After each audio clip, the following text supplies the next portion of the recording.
Raja Yoga by Swami Vivekananda, issued by Preface Press somewhere beyond the Tenarian Hills, i.e. Leeds, England, August 2003 EV. Revised and corrected November 2003. This work is in the public domain. This is a private audiobook recording read by Hiromi Nishizawa. Each soul is potentially divine. The goal is to manifest this divine within by controlling nature, external and eternal. Each soul is potentially divine. The goal is to manifest this divine within by controlling nature, external and internal. Do this either by work or worship, or psychic control, or philosophy, by one or more, or all of these, and be free. This is the whole of religion. Doctrines or dogmas or rituals or books or temples or forms are but secondary details. Preface. Since the dawn of history, various extraordinary phenomena have been recorded as happening amongst human beings. Witnesses are not wanting in modern times to attest the fact of such events, even in societies living under the full blaze of modern science. The vast mass of such evidence is unreliable, as coming from ignorant, superstitious, or fraudulent persons. In many instances, the so-called miracles are imitations. But what do they imitate?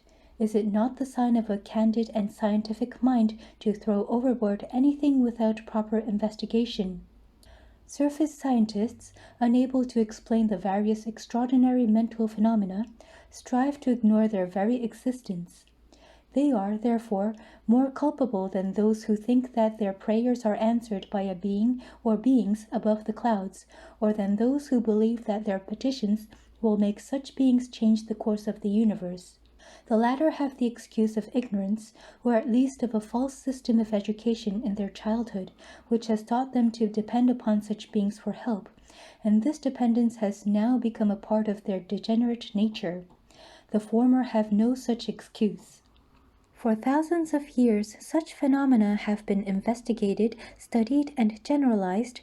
The whole ground of the religious faculty of man has been analyzed, and the practical result is the science of Raja Yoga.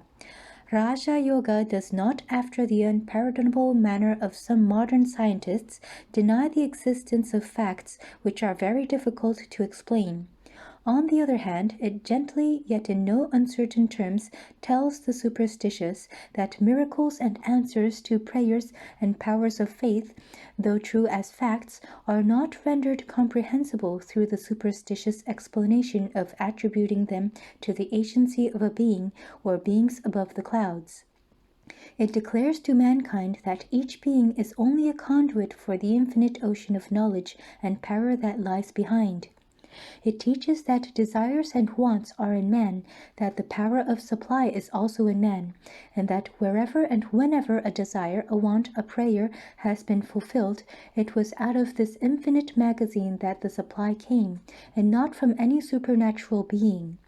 The idea of supernatural beings may rouse to a certain extent the power of action in man, but it also brings spiritual decay. It brings dependence, it brings fear, it brings superstition. It degenerates into a horrible belief in the natural weakness of man. There is no supernatural, says the yogi, but there are in nature gross manifestations and subtle manifestations. The subtle are the causes, the gross the effects. The gross can be easily perceived by the senses, not so the subtle. The practice of Raja Yoga will lead to the acquisition of the more subtle perceptions. All the orthodox systems of Indian philosophy have one goal in view, the liberation of the soul through perfection. The method is by yoga. The word yoga covers an immense ground, but both the Sankhya and the Vedantist schools point to yoga in some form or other. The subject of the first lectures in the present book is that form of yoga known as Raja Yoga. The aphorisms of Patanjali are the highest authority and textbook on Raja Yoga. The other philosophers, though occasionally differing from Patanjali in some philosophical aspect, have, as a rule, acceded to his method of practice a decided consent. The first part of this book is comprised of several lectures to classes delivered by the present writer in New York. The second part is a rather free translation of the aphorisms, sutras of Patanjali, with a running commentary. Effort has been made to avoid technicalities as far as possible and to keep the free and easy style of conversation.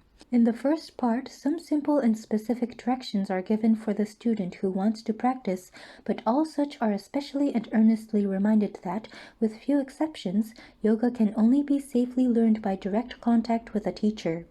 If these conversations succeed in awakening a desire for further information on the subject, the teacher will not be wanting. The system of Patanjali is based upon the system of the Sankhyas, the points of difference being very few. The two most important differences are, first, that Patanjali admits a personal God in the form of a first teacher, while the only God the Sankhyas admit is a nearly perfect being, temporarily in charge of a cycle.